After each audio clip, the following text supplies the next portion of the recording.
But I choose to walk in the spirit. It's difficult dealing with all of the ignorance. But in the Bible, it's still talking about the Bible. What is the benefit? Everything about your counterfeit, there ain't no rebuttal you can counter with. On the internet, you the master teacher. In real life, you powerless. Keep it real with you, I don't have time for this. I ride for this, my forefathers died for this. They cry for this opportunity presently I possess, and right now you are the opposite. If you walk in love, you fulfill the law. Don't get involved and you ain't giving it all. If you ever think it's cool to threaten another man's family, then you already lost. Chemtrails got aluminum, heavy metal saturate the atmosphere. Manhattan Project, time travel, Mandela effect, what happened here? GMO food processing to the whole world become obsolete. A black man who believes in Jesus got my own team taking shots at me. You trespassing on property that you don't fully understand properly. All the back and forth, that's not for me, that's for ROC and the War Machine. If we ride together, then we ride together. If we can't do it, I'd rather leave. I still stand on the word of God till the day I die and no longer breathe. We trapped inside the diaspora, nightmares of the massacre. Cold sweat, I'm below deck in the middle passage, just a passenger. Revolutionary hardcore, liberation, that's a hard job. You ain't ready, you a oddball. Keep your mouth closed like lockjaw. I learned trying to bring people together on the same page, make them separate. All the talk about reconciliation, when the time comes, you hesitate. If Jesus was able to sit at the table with a bunch of sinners, you very fake. Your steps ordered by the Lord, and how it was yesterday, your big mistake. We the city sitting on the hill. Guess it all depends on how you live. Guess it all depends on how you feel, and we both know that ain't God's will. I stood on what I felt was right. I don't never question if God's real. Trapped inside this matrix, I'm about to pop the red and the blue pill. Bless them which persecute you. Bless and curse not. Rejoice with them that do rejoice, and weep with them that weep. Be of the same mind one toward another. Mind not high things, but condescend to men of low estate. Be not wise in your own conceits. Recompense to no man evil for evil. Provide things honest in the sight of all men. If it be possible, as much as lieth in you, live peaceably with all men. Dearly beloved, avenge not yourselves, but rather give place unto wrath. For it is written, vengeance is mine, I will repay, said the Lord. Therefore, if thine enemy hunger, feed him. If he thirst, give him drink. For in so doing, thou shalt heap coals of fire on his head. Be not overcome of evil, but overcome evil with good. Romans 12:14-21.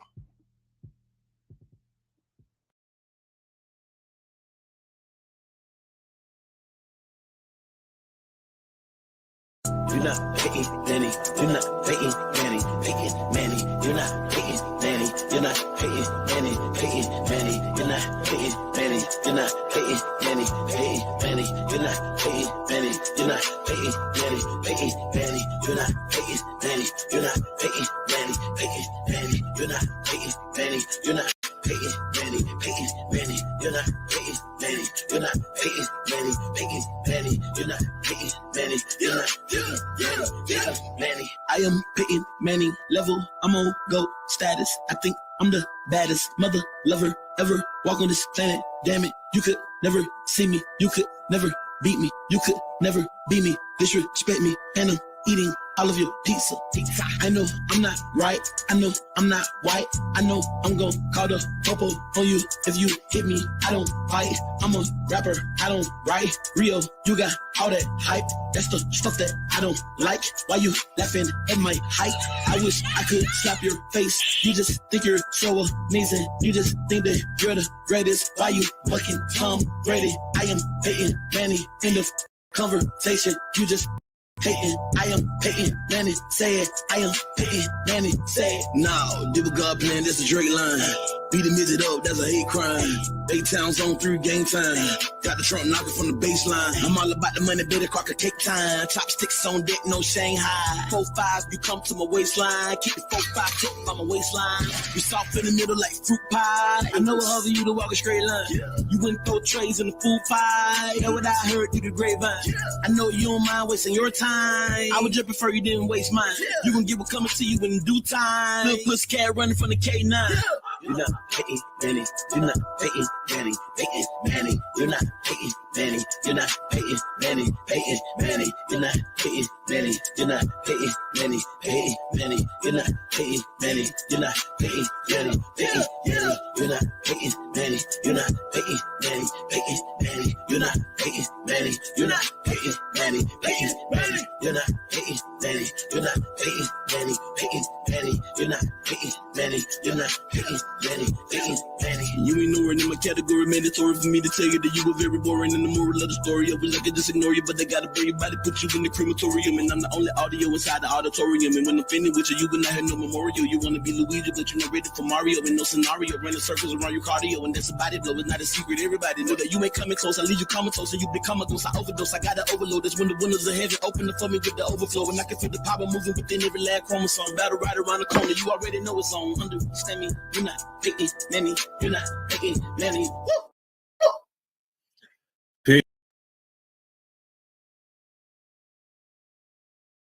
Brand disclaimer. The views and opinions expressed by individuals on this platform, the callers plus invited guests, are their own. The information you hear does not reflect the overall views of all parties associated with this brand. We encourage everyone to research all things heard live or via archive for edification purposes. Discretion is advised.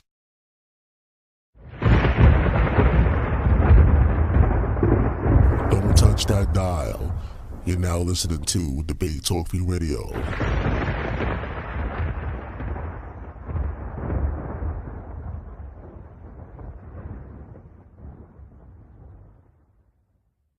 Help keep the show on the air. If you want to help, you can send your donation through PayPal. The email is debatetalkforyou@gmail.com or through Cash App, $Sal Showtime. Thanks for your support. Peace. What it is, it's your brother, the Orthodox Moor, Tavon Swain L. You know what it is.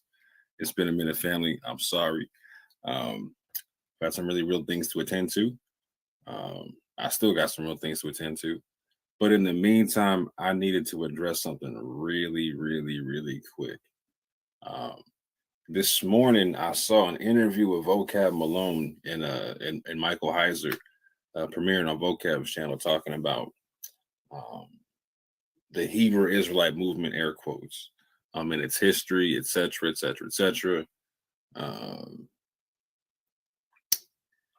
And there was something that happened that I've never seen happen before, and I felt like it needed to be addressed.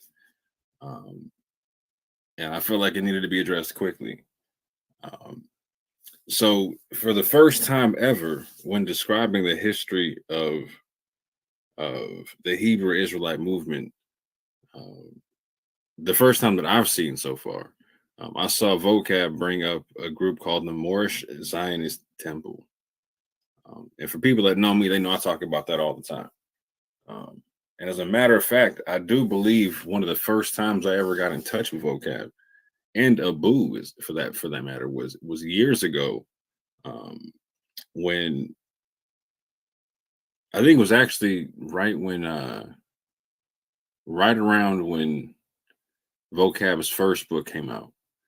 I actually got at him on Facebook and was trying to find out if they knew about the Moorish Zionist Temple, because he didn't address the Moorish Zionist Temple in his first book. It's not something that I've seen Abu talk about it either. Abu knows a little bit about him. I've talked to him about him since. But for the first time ever, I heard Vocab mention the name of the Moorish Zionist Temple. He didn't get into it. He would mention other leaders of other groups of Israelites, etc. And he would kind of get into what they believed the other groups would not talk about the other group leaders, etc. But he just said the name of the Moorish Zionist Temple. He didn't say anything about the leaders, what they believed, etc. None of that type of stuff. However, being that I know a bit about them, I wanted to clarify some stuff, because they were brought up in the vein of being like one Westish, or being a part of like the Black Hebrew Israelite movement, etc., or being a part of Hebrew Israelism, air quotes, as the urban apologists call it. I'm someone who does not identify as a Hebrew Israelite myself. That's a term that I find to be repugnant personally.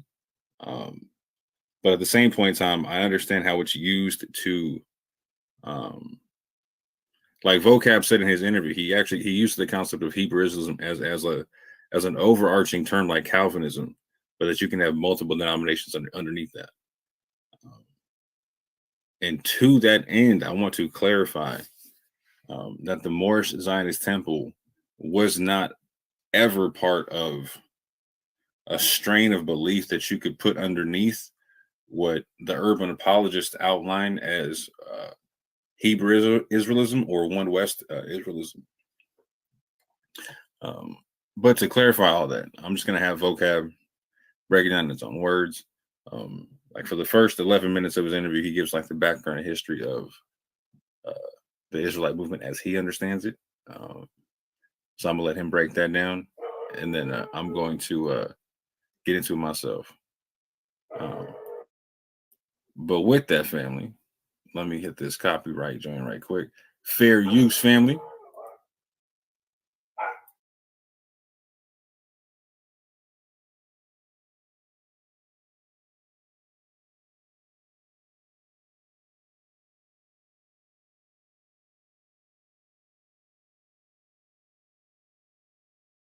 I met you a couple years ago at an academic conference, and you handed me a book, and I'm like, "What in the world is that?"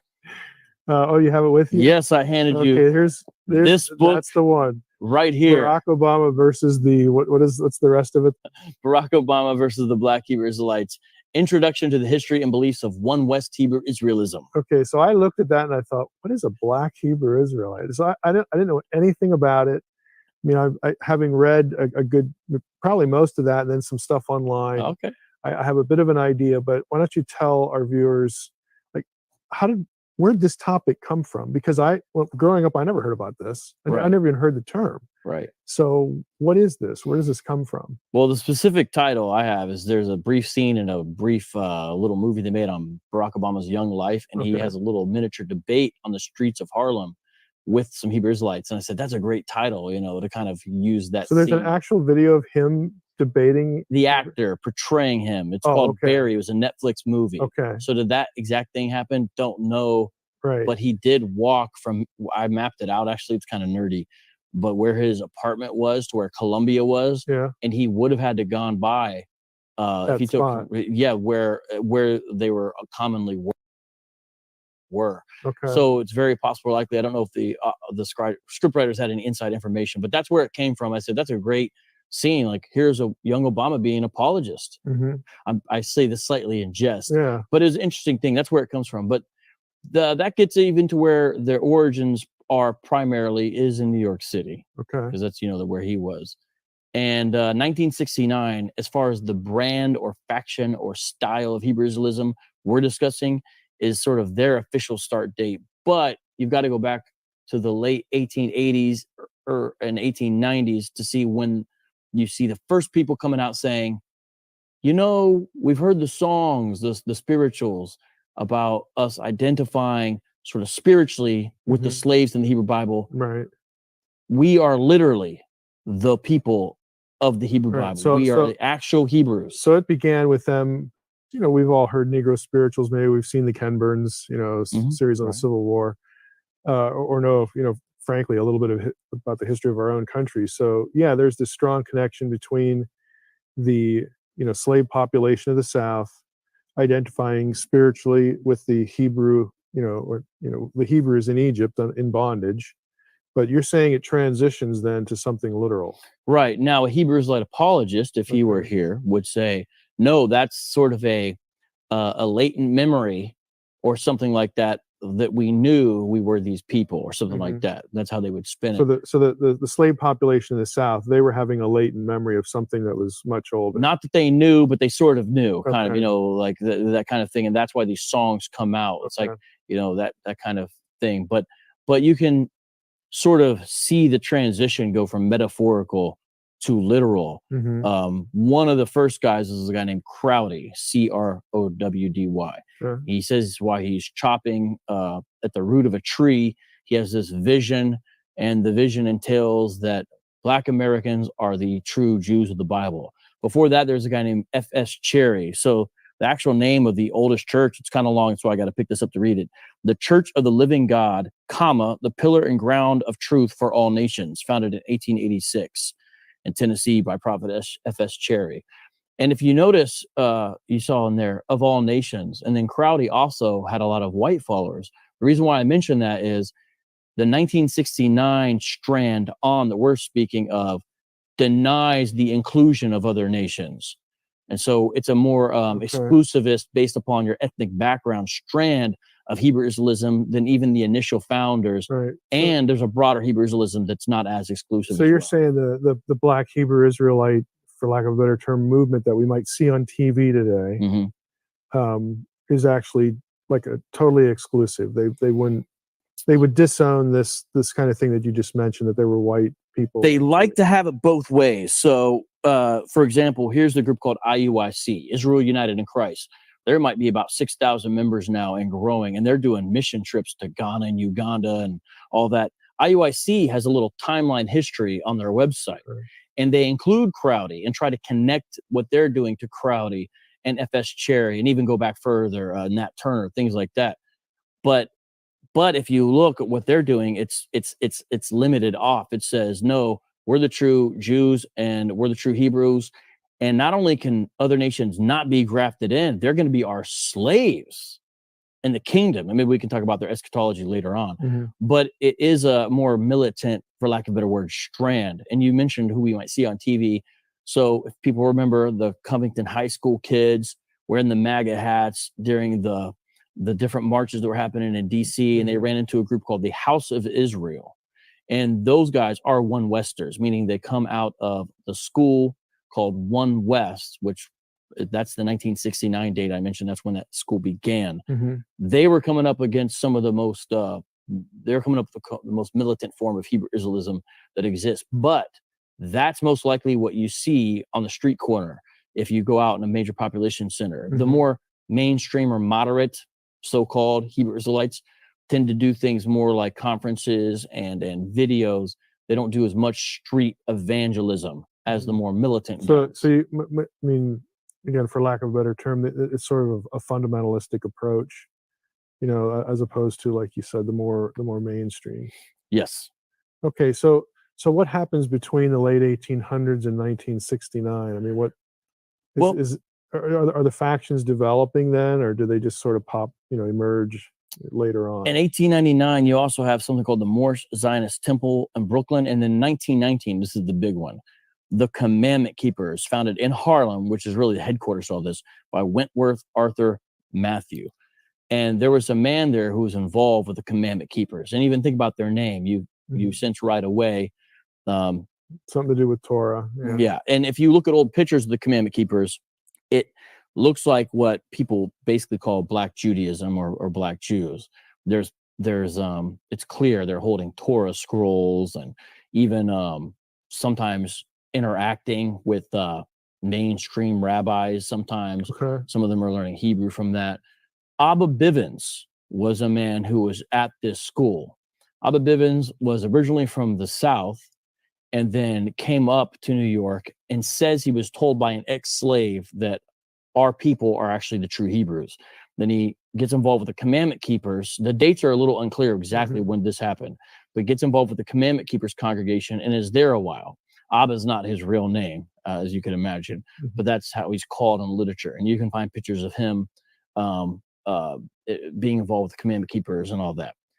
He left the school, though, and it's said because there was a dissatisfaction with sort of a lack of any kind of New Testament and perhaps messianic nod, although it's unclear his own feelings on that, because when he first began, it was a real hybrid. Like, what exactly is his position on Jesus as Messiah? What exactly is his position on New Testament? And so that it took a while to develop away from Tanakh-only Hebrew Israelism. That's what they like to call it. They don't like to call it non-messianic. They like to call it Tanakh-only Hebrew Israelism, into a messianic kind of Hebrew Israelism, which is the One Westers do accept the New Testament, and they say Jesus as Messiah. And so most of the groups we're talking about today do say they hold to the New Testament, which makes their position even more offensive, to be honest, and more untenable, Yeah, I would think it would be more difficult if you include the New Testament in that. So, okay, for the sake of the viewers, so we have this transition at some point between, the slave population of the South, sort of conceptually or metaphorically identifying with the Hebrew slaves in the Bible who were in bondage. At some point, the idea comes along that, hey, and again, this first guy you mentioned, it was a vision or something like that. Crowdy, one of the first guys, and aren't they all? Yeah, that's typically where this kind of thing happens. But they transition into something more literal. That, hey, we actually are, their descendants. These are our ancestors. In a literal sense. And so some are Jewish only. Again, Torah, Tanakh only, and others incorporate the New Testament. So let's circle back to, I guess, in a way of today.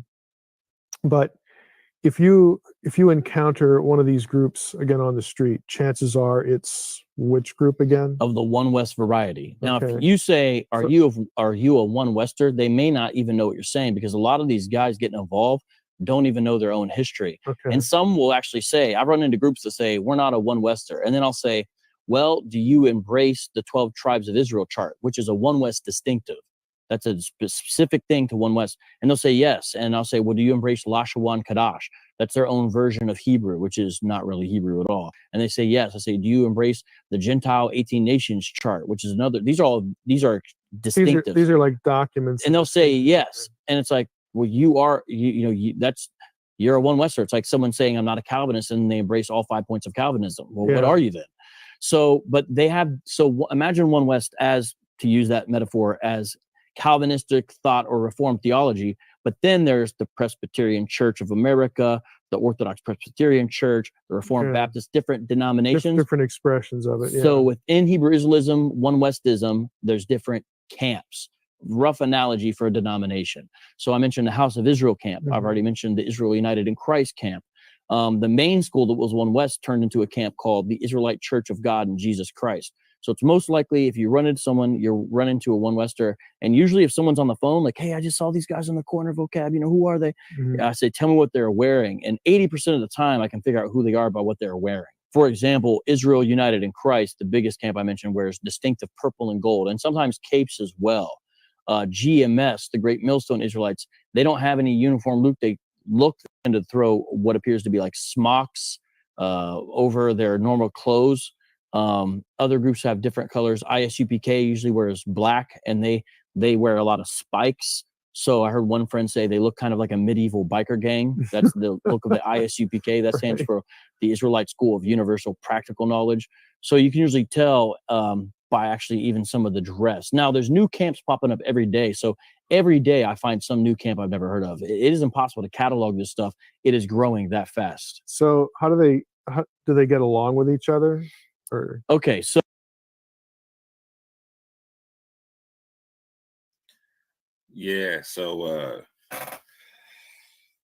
I want to be clear about a few things. Like, first and foremost, I don't have any issue with Vocab or any Christian or urban apologist addressing the Hebrew Israelite community or the Black Hebrew Israelite community or the One West community or anything of that nature, right? Just like I got no issue with a Christian apologist addressing Orthodox Jews, etc. I'm trying to do apologetics to them. But one thing I want to be clear about is not lumping people up together where they don't need to be lumped together. And also I need to ask a few questions and whatnot, because I need to know, when do African Jews become African Jews? Like, when can they be African Jews, or are they all just all One West? Because it seems like, I'll say this, like, when I first got a Vocab and asked him about the Moorish Zionist temple, he didn't know anything about them. At this juncture, I can't imagine that he does not know what I know about them. For instance, him and Abu got the history of the Israelites down pat. I've been had to play catch up for years on them. You know what I'm saying? And particularly with the Moorish Zionist temple. I bought all kind of old books talking about Negro Jews and Black Jews and Jews in Harlem, this, that, and the third, and all kind of books about religious movements amongst African Americans and the history thereof. And whenever it gets to the Moorish Zionist temple, it's always just real light info. It just tells you when it started, a couple people in it, and that's it. It always gives you more information about the other groups and whatnot, right? Recently, I've been able to get some information that clarified a lot of backstory with them and their interaction with Jews in New York. And so I want to clarify a couple of things and clarify at the very least that the Moorish Zionist temple were a group of Moorish Jews. That's what they called themselves. They didn't call themselves Black Hebrew Israelites. They didn't say that they followed Hebrew Israelism. They called themselves Moorish Jews. And they were the first, hear me now, the first congregation of African Jewry in America. They were started by an ordained rabbi of African Jewish descent. And so they're a whole bunch different than the One West camps and their history. In fact, they have an interesting history together, of which I'm going to cite. A shout out to my man Elder Yara, because some of this comes from a debate he had with Rob Bourne, and Rob Bourne dropped some info that I thought people should really slow down and listen to, because it's really applicable here in understanding the history of this thing and understanding that there's different strains of different belief systems that are happening at the same time. And if you don't slow down and check everything out and sift through everything, you might mistake some belief system for something that it's not. And the Moorish Zionist temple needs to be understood by everybody in its historical background, in its context, whether you're a Christian apologist, whether you're an Israelite apologist, whether you're a moderate, whether you're a One West Israelite, whether you're someone in the conscious community, whether no matter what you are, it's something you need to understand, because it's part of the actual framework of this thing. It's part of the fabric of the history of this thing. And if someone was looking at your belief system decades down the road, you would want them to go slow enough for them to accurately understand what you believe. So again, I want to be clear. I got no issue with Vocab addressing One West Israelites or what he talks about as Hebrew Israelism. I just want to be clear and concise about the fact that the Moorish Zionist temple should not fall underneath that concept, but it should be understood for what it is. Because not only were they the first African Jewish congregation set up by a legit ordained African rabbi, they were also the first legit African Jewish Messianic congregation. So you heard Vocab talking about like the pre One West camps, etc. were Tanakh only. Well, at the same time, existing contemporary with them was the Moorish Zionist temple, which started in 1899. And contemporary with all the people he's talking about, right? He's talking about F.S. Cherry, right? He's talking about Crowdy. I don't think he mentioned Ford, but he talked about Arthur Wentworth Matthews, right? Talked about Abba Bivens and whatnot. So he talked about Abba Bivens starting this thing in 1969. The Moorish Zionist temple predates them by 70 years, fam. 70 years. So real quick, I'm going to stop showing this. I'm going to share my screen on something else right quick, because I want this to be clear for people.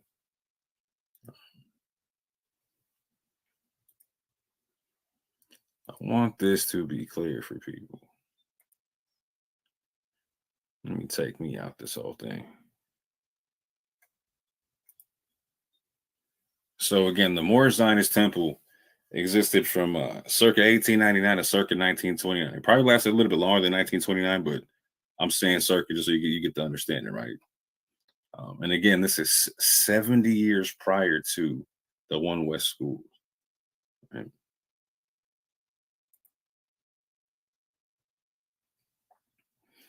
This is a photograph taken by a Dutch photographer in New York.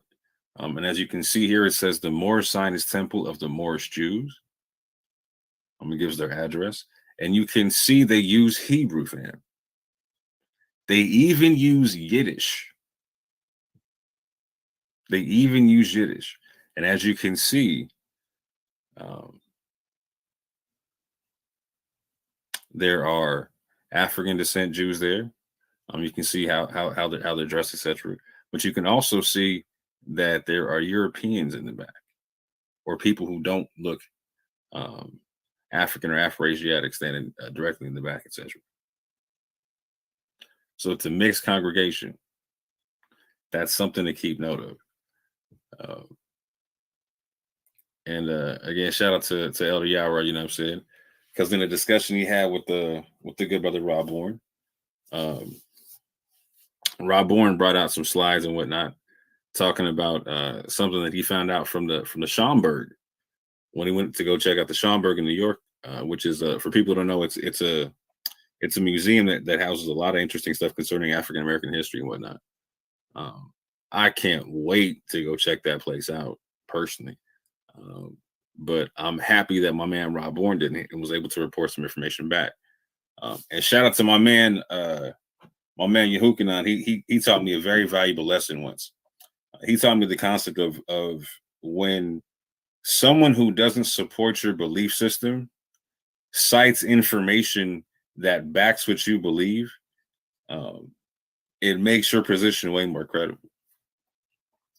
And so I had to snag this because Rob Bourne he's not somebody who's favorable to the position of people coming off the slave ships as Israelites.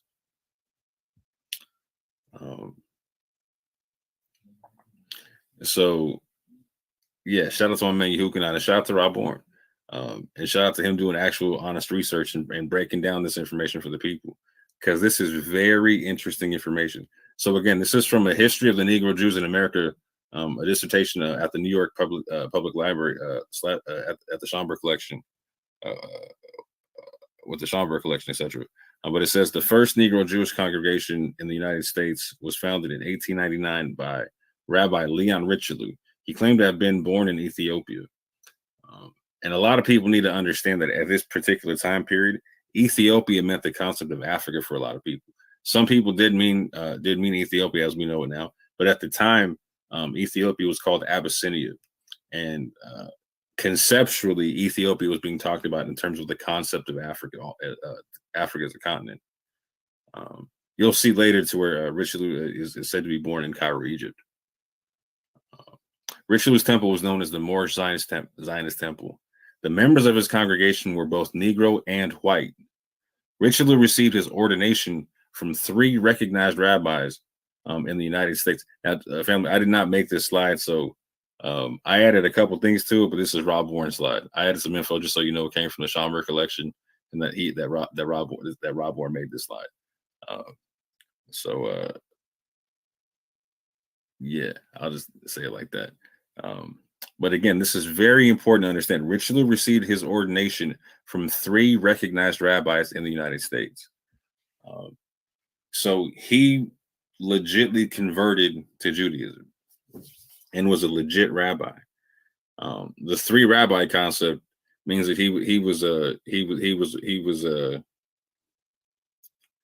they recognized his Jewishness based upon them being like a Beit Din kind of a concept, right? So he was considered like a legit Jew by them, and if nothing else, by conversion.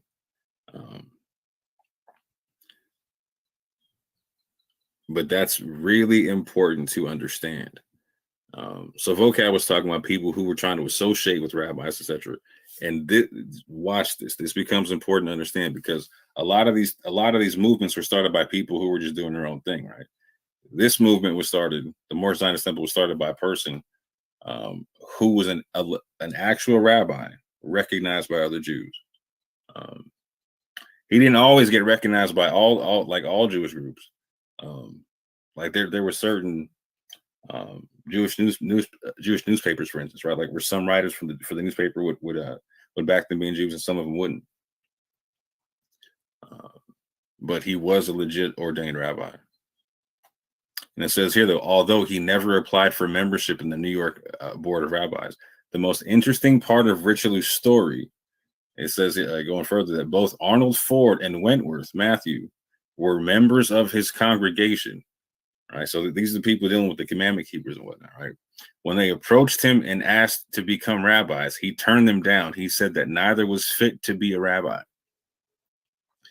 So it's important to understand that the Moorish Zionist Temple does intersect with these people that have history with the lineage of One West, etc., via the commandment keepers and whatnot. But when they want to become rabbis, Maji says, nah, y'all ain't fit for the job, fam. Y'all ain't fit for the job. And again, this is a multicultural congregation. It says here, the members of his congregation were both Negro and white. This is something this is very unique to their congregation and whatnot. But going forward. This is from the Black Jews of Harlem, Representation, Identity, and Race, 1920 through 1939, by Roberta S. Gold, University of Washington. Page 183.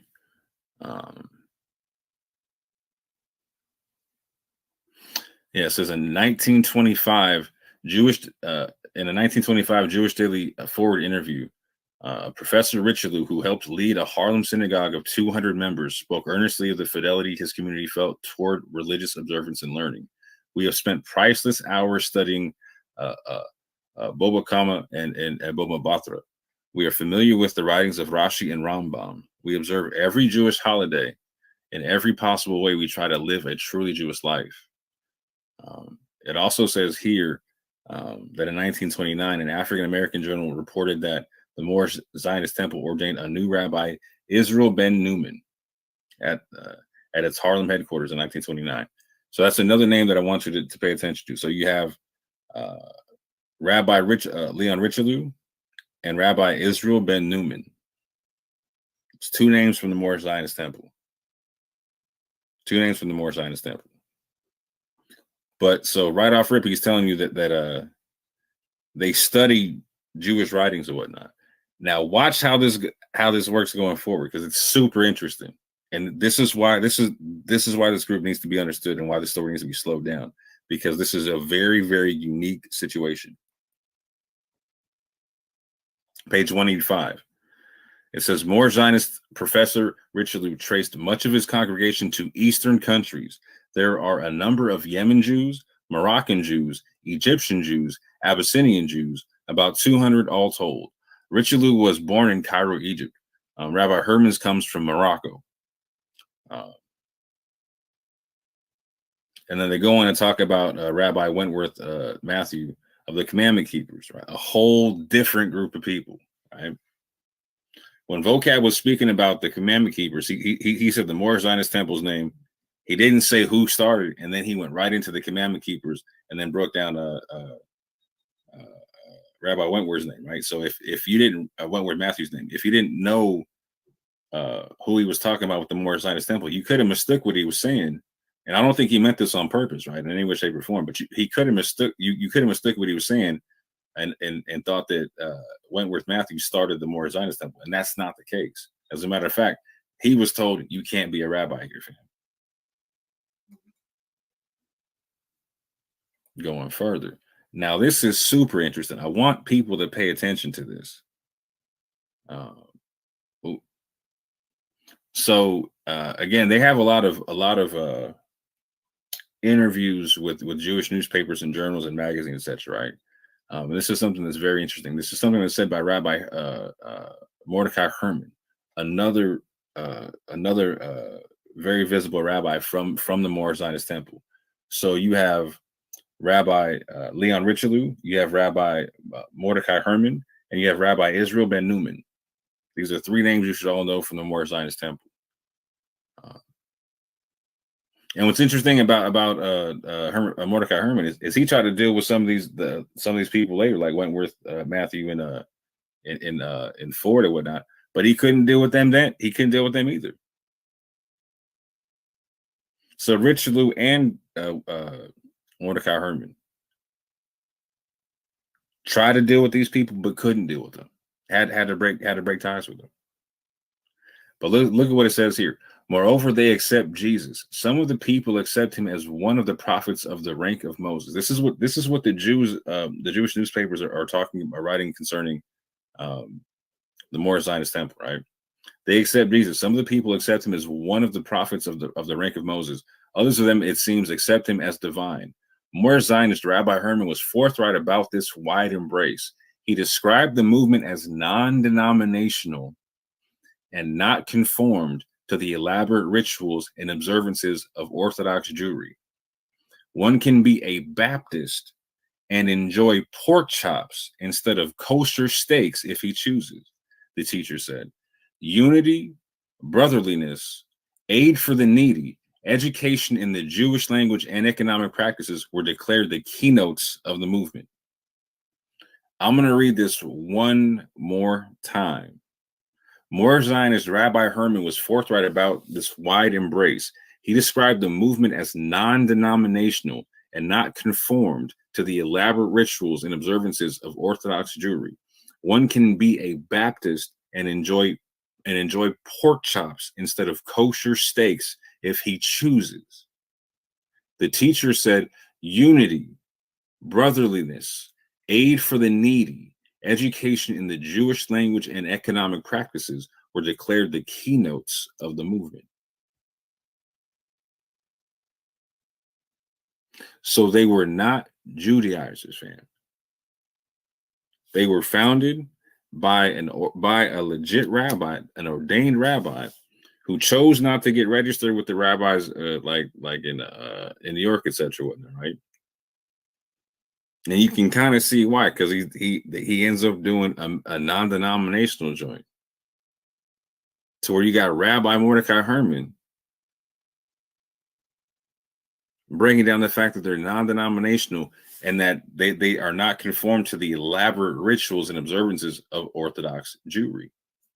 So they're not Judaizers. Yet they celebrate every Jewish holiday. And they venerate being Jewish. They got no issue with that. Like,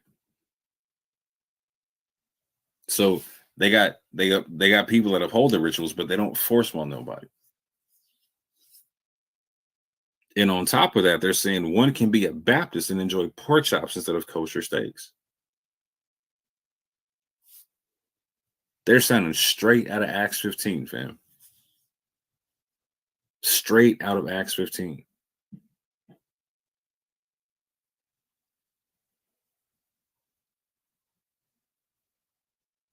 Meanwhile, the Jews at the time got an issue with them, talking about they accept Jesus. Some of the people accept him as one of the prophets of the rank of Moses. Others of them, it seems, accept him as divine. And when your man says one can be a Baptist, uh-oh.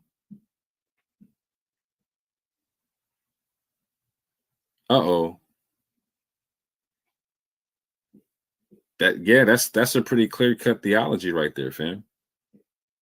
You know what Baptists believe. You can break that one down. Are you telling me that they're not within the fold of Christianity? Are you telling me that Baptists are One West right now? No, that's not the case. And we need to understand that the Moorish Zionist temple was groundbreaking in this concept. They were the first congregation of African Jewry started by a legit African rabbi. They dealt with Moroccan Jews.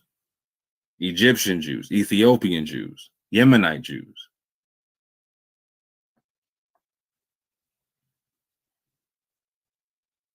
Jews of African American descent.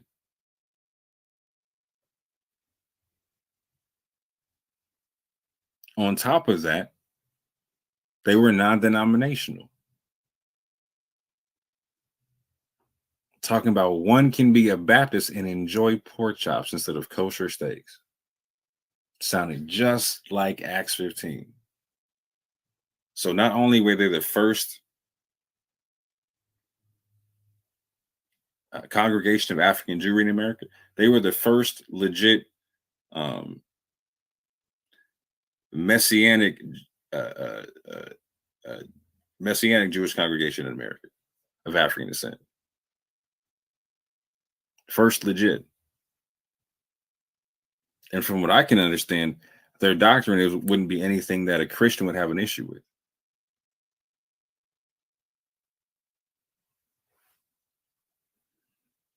They're not out here saying crazy stuff. They're not out here talking about that Esau is the white man. They're not out here talking about the hierarchy of Israel, etc.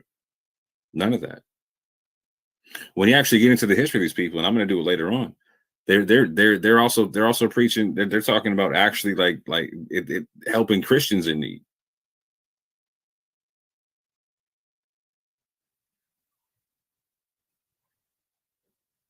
So we need to slow this thing down, fam, because these people are definitely not within the One West frame of mind. Not in any way, shape, or form. Not in any way, shape, or form.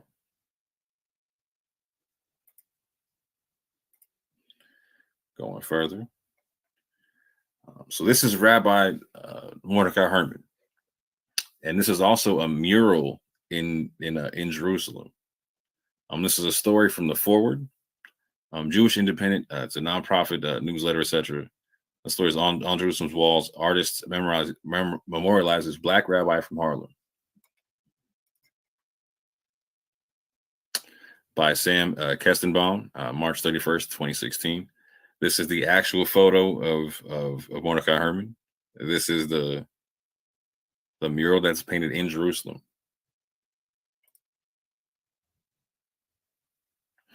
This is some of the excerpts from the article, and I'll do my best to remember to go link this down below when I'm done with the video. But it says when Rabbi Mordecai Herman would visit the Lower East Side of the 1920s, then teeming with Jewish immigrants from Europe, he cut an intriguing figure. He was a wizened Black rabbi and former sailor from Harlem who spoke Hebrew, some Yiddish, and was a pioneering spiritual leader of the early Black Israelite movement. Now, nearly a century after his life's work, Herman has been memorialized on the streets of Jerusalem, a Jewish homecoming for a forgotten religious figure. This is thanks to an Israeli artist who has transformed Jerusalem's central Mahan Yehuda market into a pop-up art gallery, emblazoning the enclosed market's shuttered metal doors with over 150 graffiti portraits of iconic figures like Albert Einstein, Golda Meir, Rabbi Ovadia Yosef, and the biblical prophet Moses. Herman may seem like an odd choice alongside such well-known figures, but Sue studied the Hebrew Israelites' history on a friend's recommendation and was moved. Now, what's interesting is also in this article, which shows the same picture I showed you earlier, the image by James Vanderzee. He urged his Black congregants to stand in solidarity with pre-state Zionists. With pre-state Zionists, fam. So this is in the 20s and whatnot, right? So there is no state of Israel as we know it at the time. It's Palestine. So I want y'all to keep this in mind real quick. So this is what he says. He says, "Listen, brother," in an interview, he says, "Listen, brother, it is my present belief that Palestine will be free." He wrote at the time, not interview, the quotation, my fault. It says, "Listen, brother, it is my present belief that Palestine will be free." He wrote at the time in a Hebrew language flyer. I want y'all to note that because I'm going to point that out later. A Hebrew language flyer. They did not use Lashon Kadash. they used Hebrew. And your boy even knew they even had no issue communicating with other Jews in Yiddish, fam. No issue with it. But this is what he goes on to say. It is a fact that our Jewish brothers in Europe and America cannot hold and defend Palestine, but our Black Jewish brothers in India, China, and Abyssinia have a little more skill in warcraft than the normal and heroic Jew. Now, lots to talk about here, right? So first and foremost,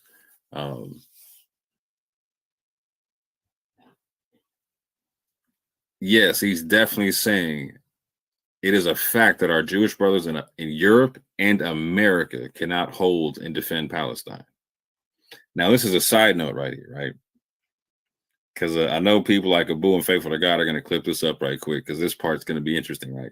Because it says here, but our Black Jewish brothers in India, China, and Abyssinia. Our Black Jewish brothers in India, China, and Abyssinia. That has all kind of implications for the Black Jewish, the Black Sephardic conversations that were happening between people like Abu and Faithful to God and some other people in the Israelite community, etc.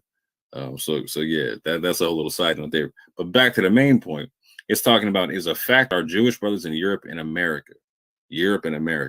So again, this group of people, the Moorish Zionist Temple, they do not see themselves separate from world Jewry.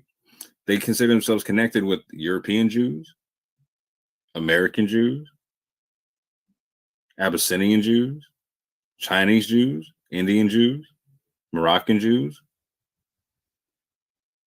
Egyptian Jews, Yemenite Jews.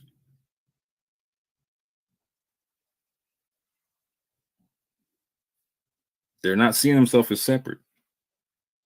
That's another major distinction, fam. Major distinction. Major distinction. You're not seeing that amongst the One West groups. You're not seeing that amongst the other groups mentioned. This is a major distinction, fam.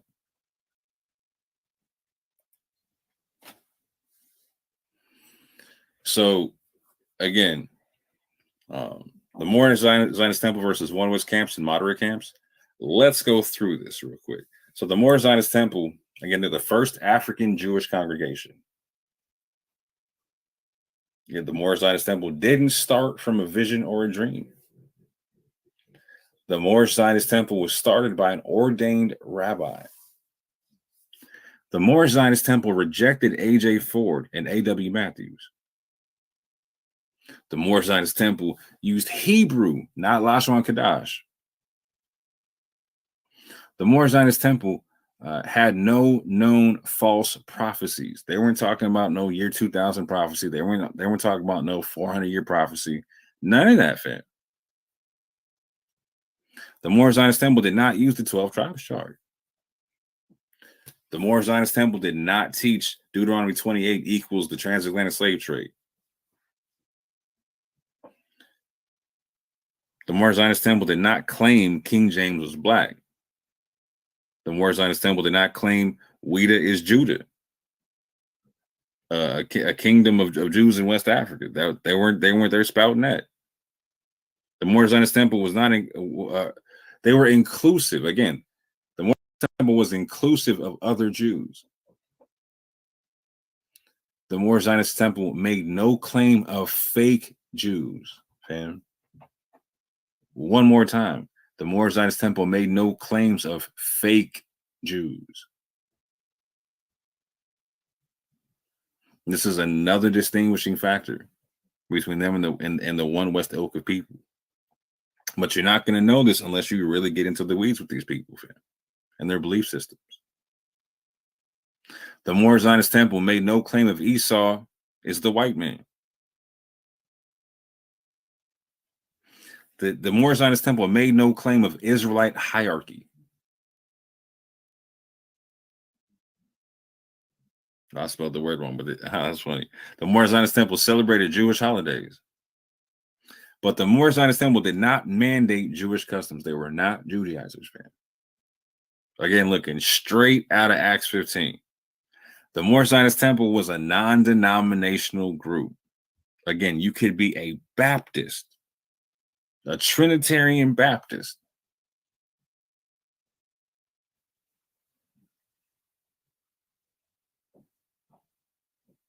Eating pork instead of kosher steaks. No beef. The Moorish Zionist Temple did not reject the deity of Christ. In fact, some Jews were beefing with them because they didn't reject the deity of Christ. Again, you could be a Baptist. The Moorish Zionist Temple was for helping Christians in need. I'll break that one down in a whole nother video. But that needs to be understood. They were for helping Christians in need.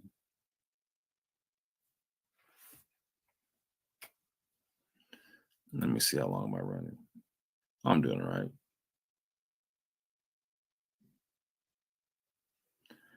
Shalom, I see my man Anonymous Hebrew in the chat. Shalom, fam. I see Sean Harris there too. Yeah. But yeah, getting back to the thing right quick.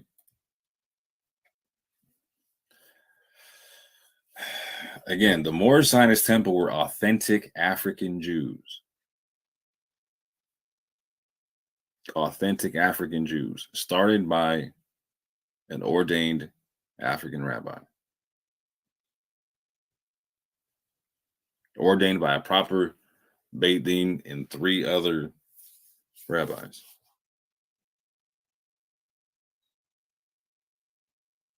That's something big to understand. So, for instance, a lot of people hear me talk about the fact that my mother's people descend from Anusim, right? People who were forced to convert to Christianity, but were of Jewish descent, right? So in order for me to get recognized by the Jewish community as properly Jewish, like I'm Jewish to them in a sense, right? But I'm not fully Jewish to them, right? Because I haven't come back and sworn myself to the Torah, right? And that's what those 3, what the ordination of the 3 does with you, right? Where they recognize you as so that they basically long story short, will preside over you, or there'll be 3 witnesses over you swearing to the Torah, long story short, right? Or swearing to uphold the Torah. Not anything different than what like the Israelites had to do in the Old Testament, right? In terms of like, you can see it's where like they have like the if anyone does X, they shall be cursed, let the people say amen kind of a concept, right? So my man did that. These other Israelite groups didn't do that. Like Vocab said, they wanted to associate with rabbis and whatnot, but at the same point in time, like when they tried to get ordained by them, Maji said nah. Richelieu said nah. Y'all don't got the right stuff in.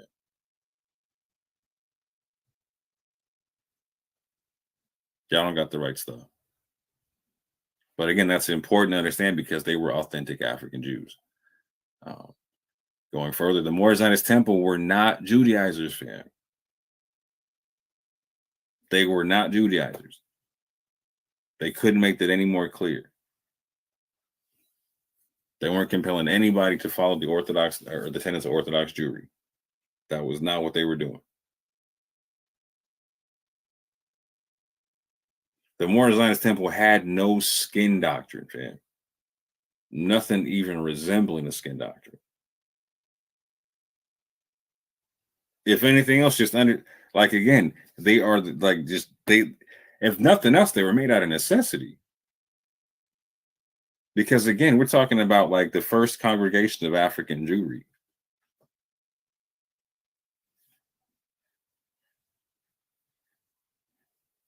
You got people migrating from that part of parts of Africa at the time. People had to do what they had to do. Again, these people seem like they're straight out of Acts 15. So on an apologetics level, how do you have an issue with them? How are you going to lump them up? Like, they shouldn't be lumped up with the One West strain of belief. So please give them their proper respect. You wouldn't lump up Paul or Peter or James with the One West people. So please don't lump these people up with them. The Moorish Jews of the Moorish Zionist Temple have no business being lumped up with the One West strain of belief. None whatsoever.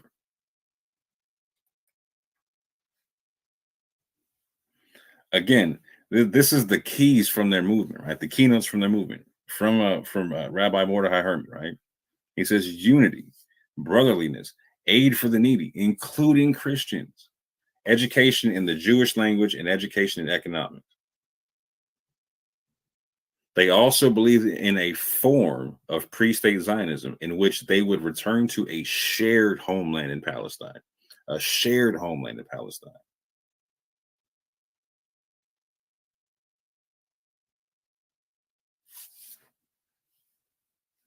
Again, not talking about any kind of hierarchy structure, fam.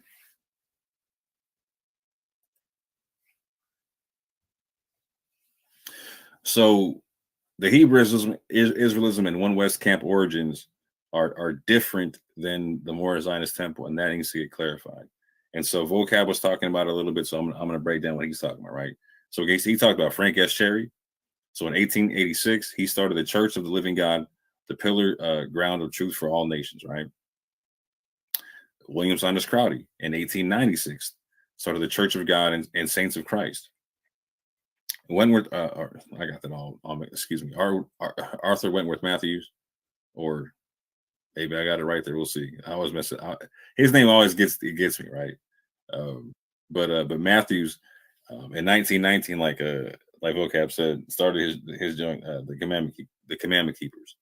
And from there, we see in 1969, fam, Abba Bivens starts the One West School. 1969. So again, from a whole different strain, 70 years prior to Abba Bivens. So again, Vocab was talking about all these people here that Frank Cherry, William Crowdy, and Matthews and whatnot. They were dealing with like a Tanakh only kind of a concept, right? And then Abba Bivens broke off because he wanted more of a New Testament base to it, right? And that was in 69. That was in 69. In the 20s, you got Mordecai Herman talking about you could be a Baptist fan.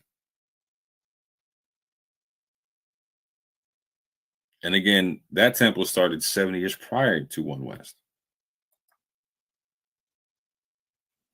So again, just to clarify, there's some names in this movement you need to recognize, right? So you have Rabbi Leon Richelieu. In 1899, he started the Moorish Zionist Temple. In the 20s, you have Rabbi Mordecai Herman getting public with it. In 1929, they ordained Rabbi Israel Ben Newman. This is a completely different lineage. Again, and they rejected Ford and Matthews. They rejected the people who were dealing with who did the Commandment Keepers, who again events where Abba Bivens spun off from them, did his own thing, right? And here's the cool part again. Mordecai Herman tried to work with them, just like Richelieu did at one point. Like they both had like, nah, I can't work with you, fam. Can't do it. They were oil and water, fam. And ironically, what was interesting about it is like so they had a kindred relationship with the UNIA at one point, which is probably why they were trying to work together and whatnot, but they couldn't make it work, fam. The belief system is just too drastically different. And so this is where I kind of wanted to deal with this concept and make it even more clear, based upon the fact that Vocab just put out a book. I suggest everyone go check it out. It's an interesting book. I bought the joint, and I'm going to cover a small section of the book in relation to what is being talked about here. So in the book, you have Adam Coleman and MJ Jackson and some other people involved. You got D.A. Newman, etc. Adam Coleman gives a breakdown of the conscious community. And so part of what he does is gives a breakdown of Hebrew Israelism, and also gives you points in terms of like apologetics in terms of how to lead and guide a conversation. So this book is about street level apologetics, right? So it's about how to do apologetics on the street. And so what I find interesting is that all the advice they give you in terms of how to lead and drive the conversation would fall on, like, you be preaching to the choir talking to the Moorish Zionist temple. So I want people to keep this in mind. Out of everything I told you, I want you to think, is what you see, like, is what you're reading, does that conform to the Moorish Zionist temple, or is it oil and water? So I got the ebook. If you got the paperback, it's probably going to be a little bit different. So it's page 170. I'm going to go through page 177 through 180 in this real quick, because that's the section on Hebrew Israelism. Again, shout out to Adam Coleman for his contribution to the book. However, I doubt that Adam Coleman knows much about the Moorish Zionist temple, because again, here they're not mentioned at all. But it says this here: the primary claim made by the Hebrew Israelites is that the Africans who were brought to the Western world via the transatlantic slave trade are the descendants of the biblical Hebrews, who were also dark-skinned. For this reason, they are often referred to as the Black Hebrew Israelites. Many adherents of Hebrew Israelism find the addition of black to their name offensive. Then again, most adherents also object to the phrase Hebrew Israelism, and especially to the phrase employed by scholar Jacob S. Dorman, Black Israelism. Some Hebrew Israelite groups, the One West variety, claim the true Israelites include non-Black ethnic groups, specifically Hispanics and Native Americans. Some, like GOCC camp, also include Polynesians and indigenous Australians.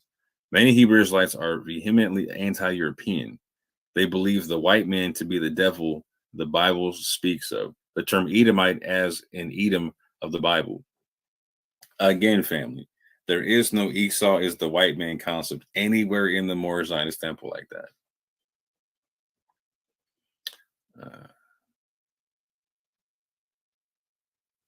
As an Edom of the Bible is often used as a slur for the so-called white man. The Hebrew Israelites' foundational claim of being the real Hebrews. Again, there is no claim of fake Jews. Like they don't say that the European Jews are fake Jews. They literally said that the European Jews were their brothers. Mordecai Herman literally said that the European Jews were his brothers.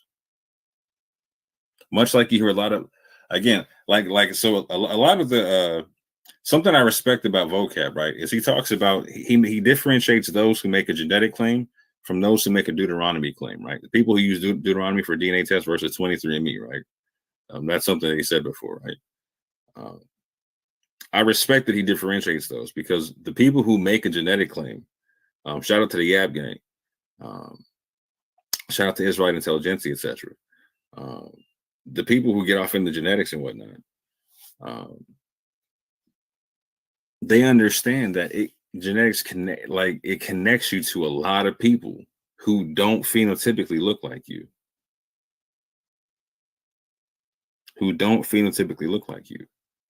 And so to expect Israel to look one way phenotypically right now, when they've been scattered to the four corners of the earth, is a ridiculous concept. And so they got no skin doctrine, and they got no claim of fake Jewry.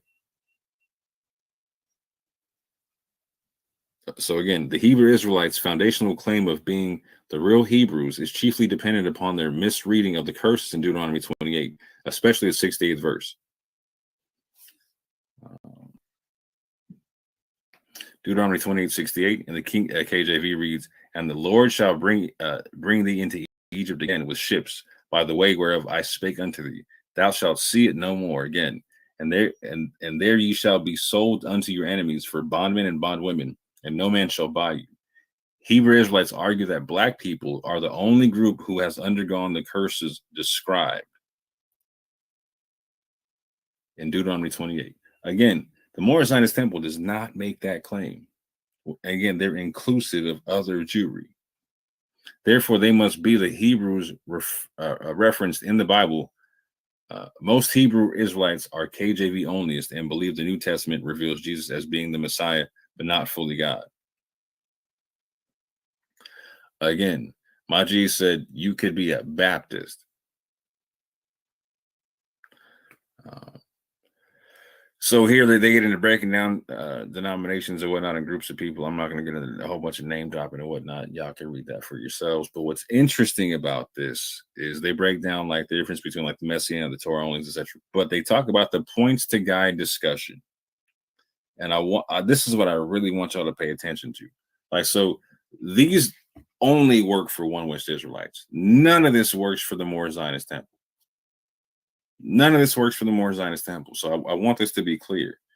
Like, point one, the full deity of Christ. Again, I literally read to you where like some Jews are having an issue with the fact that the Jews in the African Jewry movement literally consider Jesus to be divine. Scriptural support for the triune nature of God. Again, you got Rabbi Mordecai Herman saying you could be a Baptist. No need for this. What is the true gospel? Again, Rabbi Mordecai Herman saying he's a Jew, not Judaizing nobody, saying you can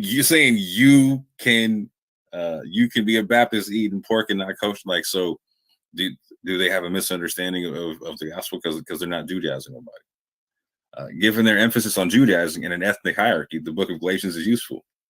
Again, they're not Judaizing nobody. So does this apply to them or no?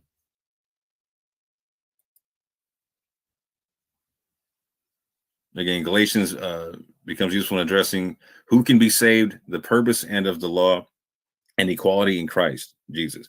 So the Judaizing has not happened. Evidence for the reliability of the New Testament, scriptures for Torah-centered Hebrew Israelites. Again, that obviously does not apply. Evidence for Jesus as a figure of history for Torah-centered Hebrew Israelites does not apply.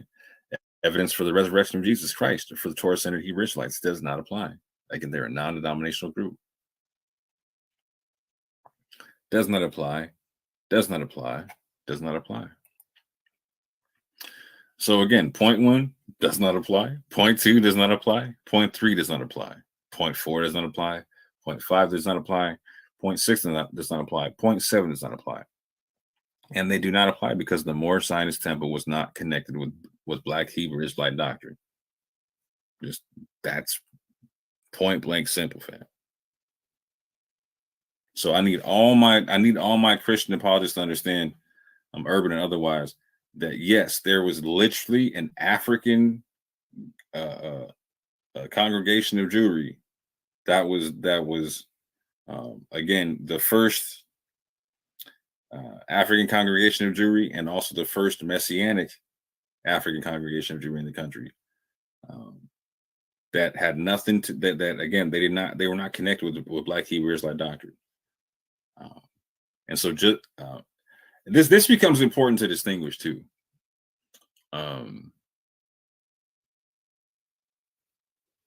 Because you accept certain Jews as already being Jews, right? Like you accept like Ethiopian Jews as being Jews. You accept the Lemba as Jews, right? Some people are getting slow to it, but they're beginning to accept the fact that the Igbo just got recognized as Jews. Like to me, I wouldn't consider the Moorish Zionist temple any different than, for instance, Cohen Hamadishe, right? Let me do it like this. Like I said, the Moorish Jews were the first congregation of African Jewry in America. The Moorish Jews were not Judaizers and did not deny Christ. You got to be clear about this. Again, they were not one West. Fam. Not one West. And like I said, they're not. I can't see them being any different than my man Cohen Hamadishe, who, for all intents and purposes, would be considered a Messianic Jew and a regular Christian, from what I understand. Now, I do know that the Christian apologists are a little bit split on this. For instance, that I do believe Vocab, from talking to him the last time I talked to him on live on air, I do believe he has some issues with Messianic Judaism. Other apologists seem to have like no issue with it in the sense of like, yeah, that like it's an okay thing. as long as there's no Judaizing with it, right? Makes total sense to me, right? In that vein, it seems to me that the Moorish Zionist temple will be no different than Kohen HaMedici and them, the Messianic Jews amongst the Limba.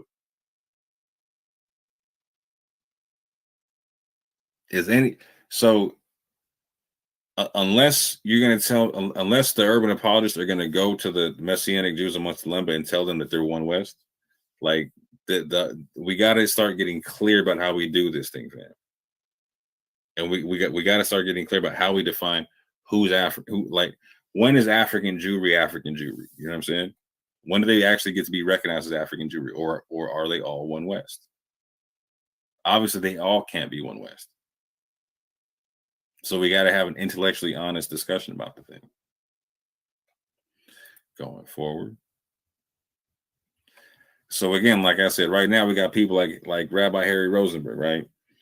He is Old Testament, like Talmudic, Mishnaic Jew, right? Orthodox in his get down, right?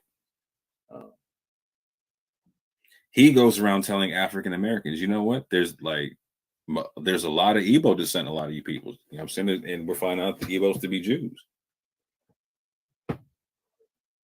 Like the brother on the right. Finding the Igbos to be Jews. So there's a lot of Jewish descent amongst the African Americans. That's coming from an Old Testament Jew who has no issue recognizing Igbo Jews as Jews. Now, the Igbos just got officially recognized as Jews, right? By a Beit Din. Like what happened with Rabbi Richelutz, where again, a Beit Din is like a minimum of 3 ordained rabbis are coming together to authenticate somebody's Jewishness, right? That legit just happened with them. So we're coming full circle on a whole bunch of things right now, right? So we're going to have a whole nother population of African or people. Let me say it like this: people in America of African descent who are starting to connect to Jewishness and to Jewry through their own descent. Through their own descent. Because if the Igbo Jews are Jews, and they're being recognized as such, and people in America are related to them, well, the implications are obvious. They're obvious. And if you're not really catching, let's make it more obvious, right? I'll make sure, like I said, to cite all this stuff down below. And if I don't, get at me, because I might forget. Because I do got a lot on the plate right now. But yes, surprisingly, many African Americans hold Nigerian heritage, right? This is an interesting article which cites a study done by 23andMe, which did a very interesting study based upon a sample size of 29,000 plus African people of African descent in the Americas and Africa. A sample, again, 29,000 people in the sample size. And they were checking out the admixture concept, and we're finding out the level of admixture of people from or admixture of Nigerian DNA amongst people of African descent in the Americas. Again, Igbo, being heavily Nigerian, etc. This has very heavy implications. Like if you've seen earlier, in my last 23andMe update, for instance, they told me that I have a likely match with the Igbo in my Nigerian DNA. They said that Igbo and Yoruba. Yoruba, I expected. Igbo, I didn't. But like me, there's a lot of people who are finding out they have connection to the Igbo people. In that, again, in that article, they cite this study here to where 23andMe does a breakdown of the DNA, etc., and how and the admixture of people of African descent in the Americas, etc. Like I said, I'll link that down below. And again, they use the filtering process to get 183,000 people down to 29,000 people being representing the Americas and Africa, right? They had 36,000, almost 37,000 people representing Europe, and 20,000, almost 21,000 people. Excuse me.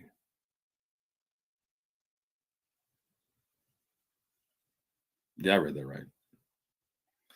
But yeah, large sample size. They give you a bunch of percentages here. You can pause this up and go through them. For sake of time, I'm not going to go through all of them. I can tell you this: when you extrapolate the numbers, like people see me talk about the fact that 25% of Latino people have like Sephardic ancestry, Sephardic and Maghrebi ancestry, right?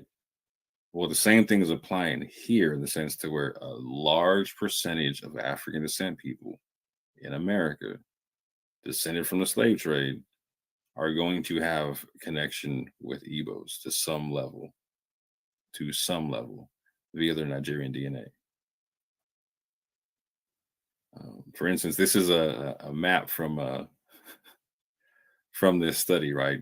And so the green is Nigerian, right? And they're giving you the DNA admixtures from different areas, right? So the red is Senegambian, the blue is coastal West African, the green is Nigerian, and the orange is Congolese.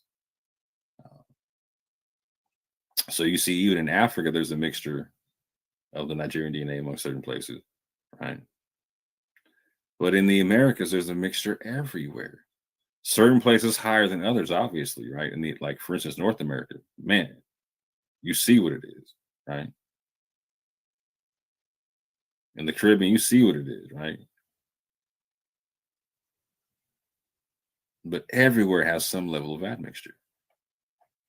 So am I saying, oh yeah, every Jew or everybody that came with the slave ship is a Jew? No, No, I'm not saying that. But I'm saying more often than not, you're going to see an admixture of Nigerian DNA, and a lot of people are going to have the ability to say, so again, what do you tell someone like myself who has DNA that looks like it's Igbo and wants to participate in a Messianic Jewish congregation? He's a Judaizer now? She's a Judaizer now? They're one with Israelites? What do you do? That's what I'm saying. Like, so are the Limba that are Messianic, are they one with Israelites too? This is a real conversation we got to have. When you extrapolate the numbers from this, fam, like it's legit, like over 100. You could have like over 100 million people in the Americas of African descent that have ties to the Igbo. Over 200 million people in the Americas that have ties to Sephardic and Maghrebi Jews amongst the Latino people, right? Not to mention those ties amongst people of African descent, right? I'm just keeping it real simple for people, right?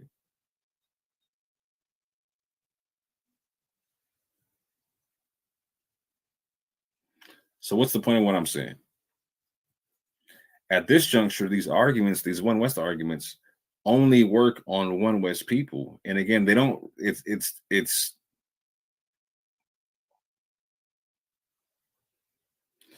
like cutting your nose to spite your face when dealing with Messianic Jews, or ones that you don't consider to be Judaizers, at least, right? And on top of that, it doesn't address so how do you compete with someone like a Rabbi Harry Rosenberg who stipulates, yeah, you guys are sent from Igbos and whatnot. You might be Jewish or whatnot.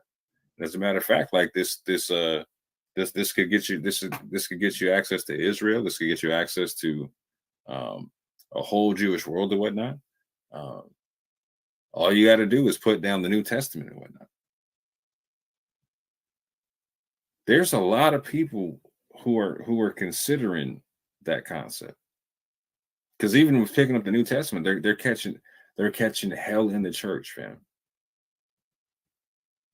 They're catching hell in the church. Yeah, I know a lot of people like to talk about people being church hurt, etc. The pain is real all around the world in every congregation, fam. in every congregation. That needs to get recognized and understood. So acting like every group of Jews are one West ain't going to fix that. And it ain't going to fix the fact that a lot of people can genetically make the claim, you know what? Yeah, I'm of African descent, and I connect to the Igbo. You know what? I do feel like I'm yeah, I do feel like I'm connected to this. Like, yeah, like I really feel like following this kind of culture real quick as my culture. Again, as long as they're not Judaizing, what's the beef? But again, we're seeing that the numbers are rising, and they're going to rise even more based upon stuff like this.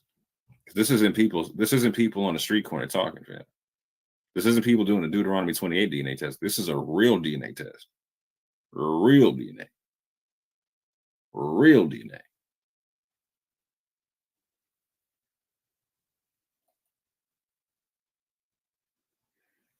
And on top of that, that DNA has real connections that we can really trace and whatnot. So again, on this channel, you see me talk about the First African Baptist Church, aka the Ethiopian Baptist Church of Jesus Christ. You see me talk about a lot of different practices amongst the different churches in Georgia, on Sapelo Island, etc., in Savannah and whatnot. You see me talk about the genetic history of the people coming through the slave trade, and how they come from East Africa, West Africa, etc. You've seen me break down a little bit of the Hebrew culture amongst the Gullah people, and how they have a very unique tradition in their Low Country Christianity that looks different than any other Christianity around them. That looks like it came straight out of Daniel, man, mixed with the New Testament.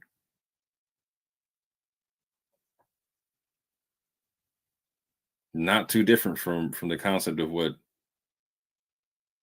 the Moorish Zionist temple was bringing.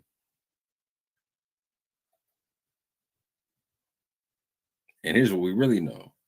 We know that the Gullah people and the Geechee people definitely got ties to the Igbo, fam.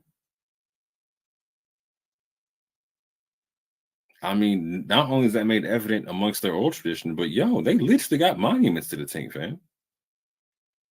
At Igbo landing. Literally got monuments to the thing, fam. So we know this connection to the Igbo people and traditions, etc.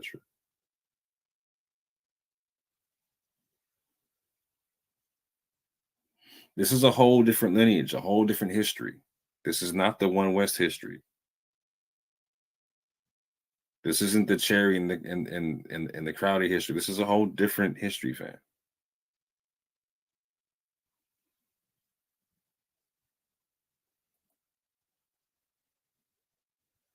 So again, when do we recognize African Jewry? Are Ethiopian Jews real Jews? Are the Lemba Jews real Jews? Are the Igbo Jews real Jews? And again, are the Moorish Jews real Jews? What are you going to do about legitimate African Jewry in the Americas? Tell them all that they're One West? Because that, man, y'all better hope One West don't start using DNA, fam. Y'all better hope.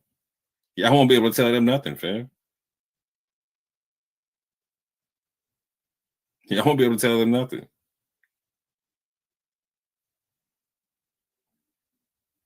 Because there's something about this that it just seems funny. Why does every group got to get lumped into the One West thing?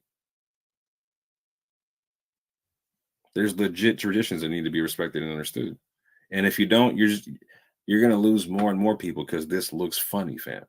This looks funny.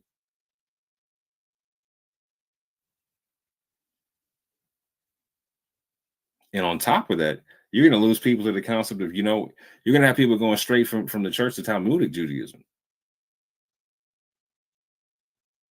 Like, not from the church to Messianic Judaism, but for Talmudic Judaism, fam. So you might want to rethink this concept of making everybody of African Jewry One West. Or recognize that you're not doing it to everybody, and it's just the people in the Americas. which isn't going to make sense anymore, right? Particularly when all these people came over on the slave trade, and we can see people with genetic ties to all of them in the Americas.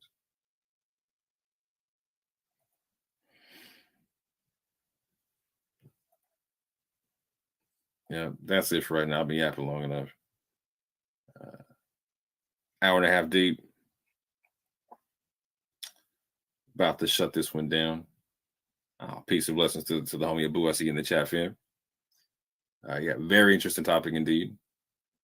But with that, family, I hope y'all have a good one.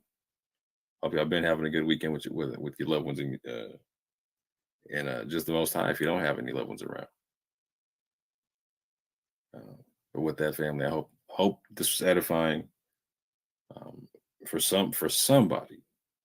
And if nothing else, please just hear what I'm saying. Can we please not lump the Moorish Zionist Temple in with the rest of the One West people just because they come from a similar time period? And in fact, they're 70 years prior to them, fam. So respectfully, can we put some respect on their name, fam? Because if we're not going to call the Limber, One West and Judaizers and all the kind of things, if we're not going to call the Igbo Jews and Ethiopians, if we're not going to call Paul, Peter, and James, fam, One West Israelites, let's be careful about who we lump in there, like the Moorish Zionist Temple and the Moorish Jews, because they're significant to the history of religion in this country, period. Very significant. But with that, I'm going to stop running my trap. And I say peace and love.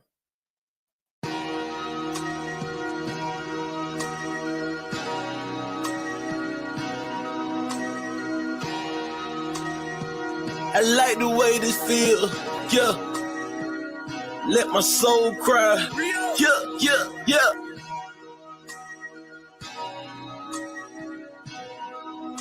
Minister, we gonna speak from the heart on this one.